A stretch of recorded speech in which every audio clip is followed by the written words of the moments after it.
श्री शिवाय नमस्तुभयम। दोस्तों, जैसा कि आप सभी लोग जानते हैं 28 अप्रैल 2026 यानी मंगलवार को पड़ रही है वैशाख महीने की कृष्ण पक्ष द्वादशी तिथि और मेष संक्रांति। और दोस्तों, यह वह तिथि है जो वैशाख महीने में पड़ने वाली सबसे बड़ी तिथि है, क्योंकि यह मंगलवार के दिन पड़ रही है। और हमारे हिंदू धर्म में इसका बहुत ही बड़ा और विशेष महत्व होता है। पूज्य गुरु जी ने कहा है कि अगर कभी भी मौका लग जाए और वैशाख महीने की द्वादशी तिथि मंगलवार को पड़ जाए तो आप लोगों को सिर्फ और सिर्फ 11 गेहूं के दाने वाला उपाय तो अवश्य ही करना चाहिए, क्योंकि इन दोनों तिथियों का संयोग बहुत ही कम आता है। इसी के साथ दोस्तों, गुरुजी ने कहा है कि जब भी वैशाख महीने की द्वादशी तिथि पड़े तो आप लोगों को सिर्फ और सिर्फ 11 गेहूं के दाने वाला उपाय तो अवश्य करना। ये उपाय इतना खास है कि अगर आपने सही मुहूर्त पर सही क्रिया अनुसार 11 गेहूं के दाने वाला उपाय कर लिया, जो प्राचीन काल के समय का महा उपाय है, तो मान के चलिए दोस्तों, महादेव जी के आशीर्वाद से आपके जीवन का कितना ही बड़ा दुख हो उससे आपको मुक्ति मिल जाएगी। आपकी कोई भी मनोकामना हो, मान लीजिए आप नौकरी की तैयारी कर रहे थे तो आपकी नौकरी लग जाएगी, आपका बंद पड़ा व्यापार चल पड़ेगा। और दोस्तों, आप जिस बीमारी से आप बहुत दिनों से परेशान थे, उस बीमारी से आपको मुक्ति मिल जाएगी। आपके जीवन में धन आना शुरू हो जाएगा, आपके जीवन में धन आने के नए नए रास्ते खुल जाएंगे। और मान के चलिए दोस्तों, फिर आपको किसी भी प्रकार की परेशानी का सामना नहीं करना पड़ेगा।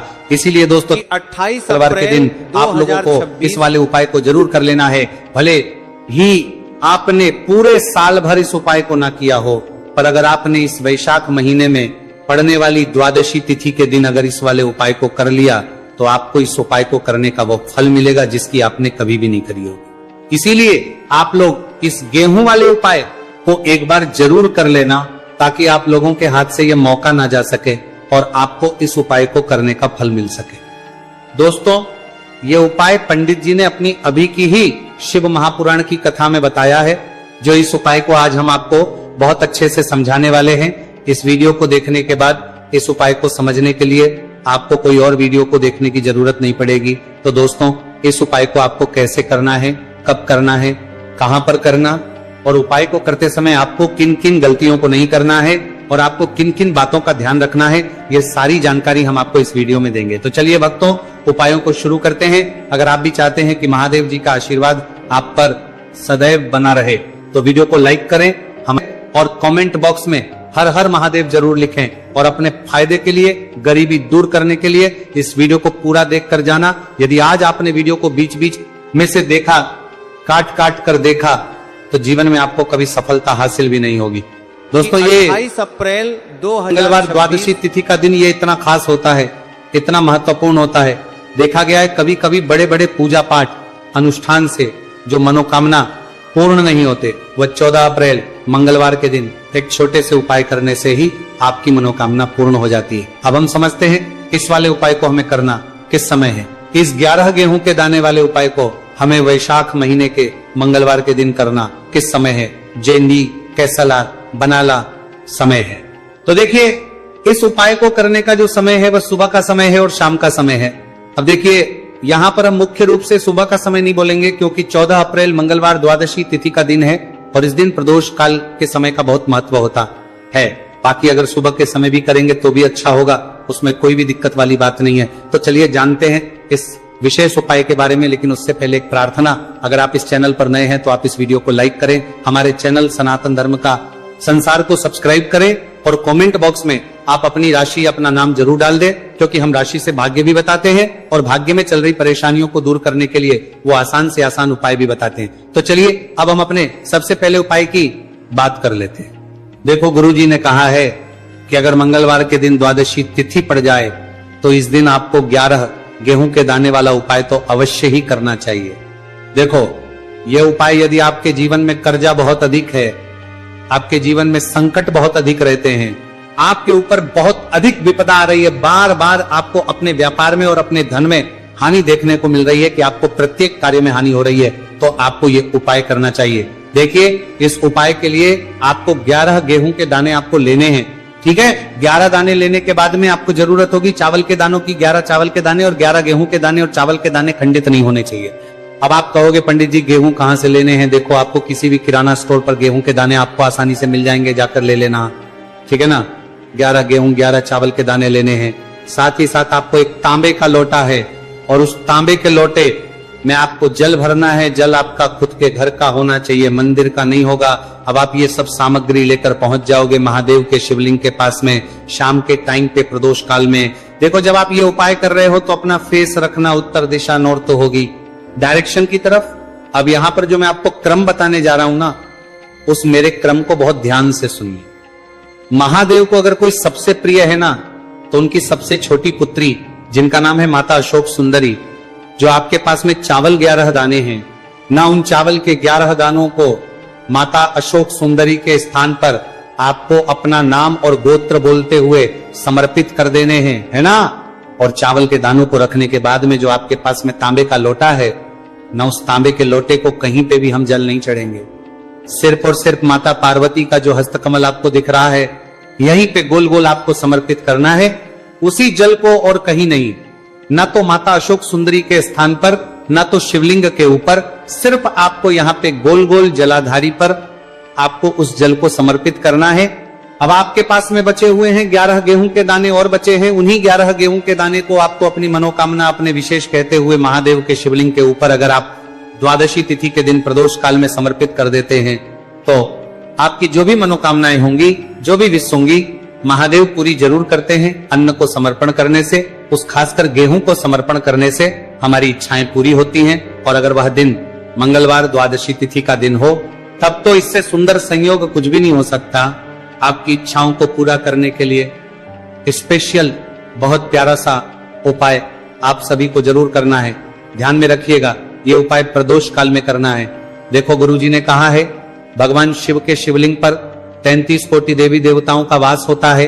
अगर हम शिवलिंग के सामने कुछ भी उपाय करते हैं तो हमारे सभी देवी देवता हमसे खुश हो जाते हैं। ये उपाय आपको अवश्य करना है। देखो सुबह के टाइम नहीं कर सकते, ठीक है। अब बात करते हैं अगले उपाय की। देखो इस उपाय के लिए आपको लेना है गोल बाती का दीपक। आप चाहे तो मिट्टी का ले सकते हैं या फिर घर से शुद्ध आटा मढ़कर उसका दीपक आप तैयार कर सकते हैं। इसके बाद आपको लेना है शुद्ध गाय का घी। अगर वो नहीं है तो कोई भी देसी घी इस्तेमाल कर सकते हैं, जिससे आपको दीपक प्रज्वलित करना है। देखो अब ये सब सामग्री लेकर आपको जाना है प्रदोष काल में आपके घर पर तुलसी जी के घेरे के पास में। देखो ये उपाय तो आपको अवश्य करना है। देखो वहां पहुंचकर सबसे पहले वो दीपक आपको प्रज्वलित कर देना है और का 11 बार जाप करना है। उसके बाद आपको अपने सीधे हाथ में थोड़ी हल्दी लेकर उस दीपक में अपना नाम और गोत्र बोलते हुए डाल देना है। उसके बाद माता लक्ष्मी से आपको प्रार्थना करना है कि हे महालक्ष्मी, हमारी सभी दुख तकलीफों को दूर करो। हे महादेव, हमारे सब दुख कष्टों को खत्म करो। इस भावना से आपको ये उपाय करना है। चलिए अब बात कर लेते हैं दूसरे उपाय की। दोस्तों आप सभी जानते हैं कि मंगलवार द्वादशी तिथि का दिन समर्पित होता है भगवान महादेव को, या कि माता पार्वती को द्वादशी तिथि का दिन समर्पित होता है। और जब भी हम शिवलिंग के ऊपर कोई भी उपाय करते हैं तो इससे हमें एक साथ भगवान महादेव की और माता पार्वती की कृपा प्राप्त हो जाती है। देखिए दोस्तों, गुरुदेव ने बताया है कि मंगलवार के दिन किया जाने वाला यह सबसे खास और सर्वश्रेष्ठ उपाय है। 7 चने की दाल लेनी है। देखिए आप 7 चने की दाल भी ले सकते हैं या फिर 11 भी ले सकते हैं, 21 या फिर 108 चने की दाल ले सकते हैं। यदि आप 21 चने की दाल लेते हैं तो यह आपके उपाय के लिए अत्यधिक सर्वोत्तम होता है। तो इस प्रकार से आप कम से कम 7 चने की दाल ले सकते हैं और अधिक से अधिक आप 108 चने की दाल ले सकते हैं। अब देखिए इसी के साथ में आपको मात्र 1 लोटा शुद्ध जल लेना होगा तांबे के पात्र के अंदर अपने ही घर से, और साथ ही में आपको मात्र 1 से 2 गू के टुकड़े भी लेने हैं। देखिए मंगलवार द्वादशी तिथि का दिन भगवान महादेव को होता है। आपको ये जो सारी सामग्रियां हैं इन्हें लेकर के पहुंच जाना है भगवान शिव के मंदिर में। इस उपाय को आप सुबह से लेकर के शाम तक किसी भी समय में कर सकते हैं, लेकिन यदि आप शाम के समय इस उपाय को करते हैं तो यह उपाय आपके लिए और अधिक सर्वोत्तम होता है। तो यदि आपको प्रदोष काल के समय में मिल जाता है तो फिर आप प्रदोष काल में भी कर सकते हैं, या फिर आप पूरे ही दिन में किसी भी समय इस उपाय को कर सकते हैं। शिव मंदिर पहुंचने के बाद सबसे पहले तो आपको दक्षिण दिशा में बैठ जाना है। उत्तर दिशा की तरफ आपको अपना मुख कर लेना है लेकिन यदि शिवालय में भीड़ है, शिव मंदिर में भीड़ है, तो फिर आप किसी भी दिशा में बैठकर इस उपाय को कर सकते हैं। तो देखिए, सबसे पहले आपके पास जो गुड़ के टुकड़े हैं, जो आप गुड़ के टुकड़े लेकर के आए थे, उन्हें आपको शिवलिंग के सामने ही जो आपके पास एक लोटा जल है, उस पात्र में आपको ये गुड़ के टुकड़े डाल देना है। इसी के साथ में आप जो चने की दाल लेकर के थे, चाहे आप 7 चने की दाल लेकर के आए हैं, 11, 21 जितने भी आप चने की दाल लेकर के आए हैं, इस चने की दाल के ऊपर आपको जो आपके पास गुड़ वाला जल आपने तैयार किया है, इसमें से थोड़ा सा जल आपको इस चने की दाल पर डाल लेना है। अब देखिए, आपके पास जो गुड़ वाला जल है, इसमें से सबसे पहले थोड़ा सा जल आपको श्री गणेश जी वाले स्थान पर समर्पित कर देना है। श्री शिवाय नमस्तु भयम इस मंत्र का जाप करते हुए फिर थोड़ा सा जल आपको श्री कार्तिकेय जी वाले स्थान पर समर्पित करना है। श्री शिवाय नमस्तु भयम इस मंत्र का जाप करते हुए फिर थोड़ा सा जल आपको माता अशोक सुंदरी वाले स्थान पर भी समर्पित करना है। श्री शिवाय नमस्तु भयम इस मंत्र का जाप करते हुए फिर थोड़ा सा जल आपको माता पार्वती के हस्त कमल पर समर्पित करना है और आपको श्री शिवाय नमस्तु भयम इस मंत्र का जाप कर लेना है। अब देखिए दोस्तों, आपके पास जो सा जल और शेष बचेगा, इसमें से आपको केवल थोड़ा सा जल शिवलिंग पर अर्पित कर देना है और अंत में आपको उस पात्र में थोड़ा सा जल और शेष बचाना है। पूरा जल आपको शिवलिंग पर अर्पित नहीं करना है, अंत में आपको थोड़ा सा जल और शेष बचाना है। अब देखिए, आप जितनी भी चने की दाल लेकर के आए हैं, अगर आप 7 चने की दाल लेकर के आए हैं, तो आपको 7 बार श्री शिवाय नमस्तु भयम इस मंत्र का स्मरण कर लें। यदि 11 चने की दाल लेकर के आए हैं, तो फिर आपको 11 बार इस मंत्र का जाप करना है। जितनी भी चने की दाल लेकर के आए हैं, उतनी बार आपको श्री शिवाय नमस्तु भयम इस मंत्र का जाप करना है। और फिर आपको ये जो चने की दाल है, इसे शिवलिंग के ऊपर ही समर्पित कर देनी है।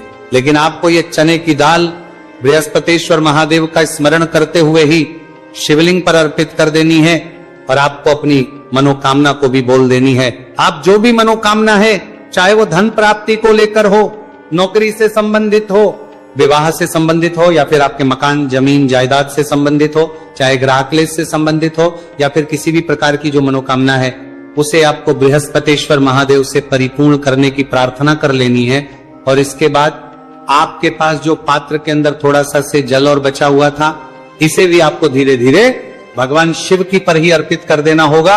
श्री शिवाय नमस्तु भयम इस मंत्र का जाप करते हुए पूज्य गुरु जी कहते हैं कि वैशाख महीने का मंगलवार द्वादशी तिथि को जो भी व्यक्ति इस प्रकार से ये चमत्कारिक उपाय कर लेता है, तो उसकी जो मनोकामना है वो भगवान लक्ष्मी नारायण की कृपा से तथा महादेव की कृपा से बहुत ही जल्द परिपूर्ण हो जाती है। बात करते हैं अगले उपाय की। देखो, इस उपाय के लिए आपको मात्र 2 लौंग लेनी होगी, या कि आपको लौंग का जोड़ा लेना है।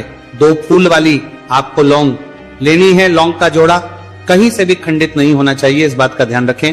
इसी के साथ में आपको लेना होगा लाल चंदन का पाउडर। देखिए, यदि आपके पास लाल चंदन की लकड़ी है तो उसे घिसकर भी आप चंदन के रूप में प्रयोग कर सकते हैं।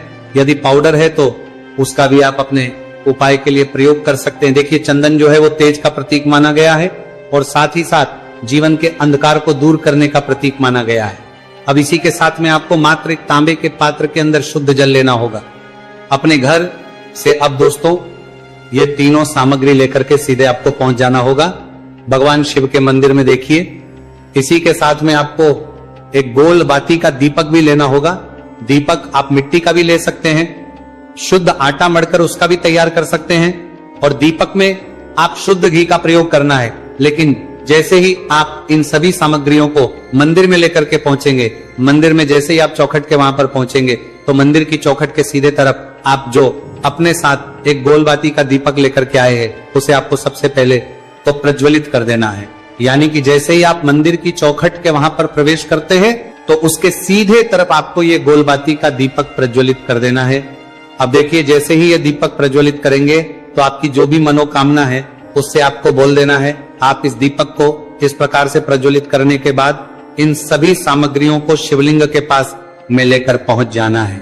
अब देखिए दोस्तों, आपके पास जो एक तांबे के पात्र के अंदर शुद्ध जल है, उसमें से आपको केवल आधा लोटा जल ही भगवान शिव के शिवलिंग पर अर्पित करना है। आधा लोटा जल आपको उसी पत्र के अंदर बचा लेना है। अब दोस्तों, पास जो 2 लौंग है, यानी कि लौंग का जोड़ा है, उससे आपको अपना नाम और अपने गोत्र को बोलते हुए आपकी जो भी समस्या चल रही है आपके जीवन में, जो भी परेशानी उत्पन्न हो रही है, उन्हें आपको बोल देना है। और ये जो लौंग का जोड़ा है, इसे आपको भगवान शिव के शिवलिंग पर अर्पित करने वाले देना है। जैसे आप ये 2 लौंग शिवलिंग पर चढ़ाएंगे तो अपना हाथ जो है वहां पर आपको रखना है और महादेव से आपको करनी है कि मेरे जीवन की ये जो परेशानियां हैं ये सभी दूर हो जाए। यानी कि आपके जीवन में धन की संबंधित परेशानी चल रही है, कर्ज की समस्या चल रही है, बच्चों का पढ़ाई लिखाई में मन नहीं लग पा रहा है, घर के जो आर्थिक संकट है वह सभी दूर हो, व्यापार आपका ढंग से नहीं चल पा रहा है, घर में रोग की स्थिति बनी हुई है, यानी कि जिस भी प्रकार की आपकी समस्याएं हैं उसे आपको बोल देना है और महादेव से इन सभी समस्याओं को दूर करने के लिए आपको प्रार्थना कर लेनी है। अब देखिए दोस्तों, आपने जो 2 लौंग शिवलिंग पर समर्पित की थी उससे आपको वहां से उठा लेना है और इन दोनों लौंग को आपको शिवलिंग से उठा करके सीधे उससे जल के पात्र के अंदर डाल देना है।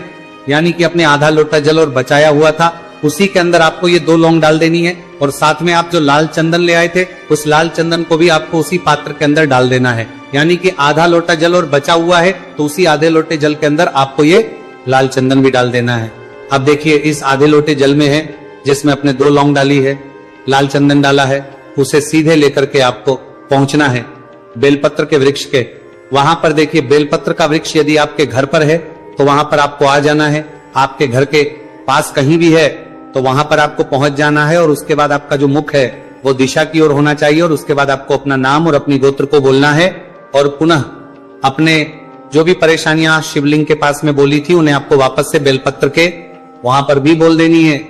और ये जो आधा लोटा जल और है, इससे आपको पूरा बेलपत्र के वृक्ष की जड़ DDH में श्री शिवाय नमस्तुभयम इस मंत्र का जाप करते हुए समर्पित कर देना है।